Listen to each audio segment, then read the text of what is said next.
Dear Diary.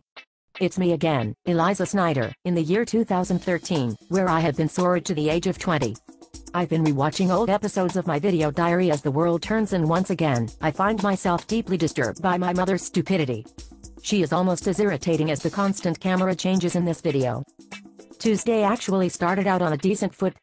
My mother and father were actually getting along in the very beginning. It was nice to see Dad in one of his rare sane moments, and Mom wasn't being a complete moron. Definitely not your typical Tuesday. After Dad took me to his place, Damien arrived. Can I just say that Damien is the only man who was in my mother's life at this point in time that doesn't drive me up the wall? Anyway, he's all sad because he was a crappy father to my brother Luke. Poor Damien. Mom gave Damien a friendly hug that was in no way romantic when they suddenly found themselves under attack by a robot invasion. The robot claimed to come in peace, apologizing for being the world's biggest douche, but it was actually just a ploy. The robot then took his apology back. Ooh, burn. The robot proceeded to claim that he was defending himself from Damien. It claimed Damien fired the first shot by trying to steal the company the robot doesn't even bother to work at. Apparently the robot's random access memory is glitching because it threw the first punch by getting in Damien's face. This robot must surely be made by Microsoft. Even in the year 2013, Windows is still a piece of crap. The robot then fled back to Bonnie and whined. Bonnie tried to get through to the robot using logic, but the robot wasn't buying it. Suddenly the robot found itself under attack by Prince Charming.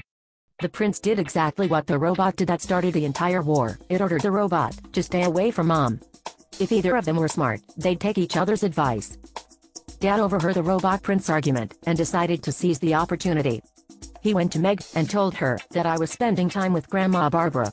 Meg then walked to the hotel, went upstairs to spend some time with me and Babs, went downstairs and discovered that the robot and prince war was still going on.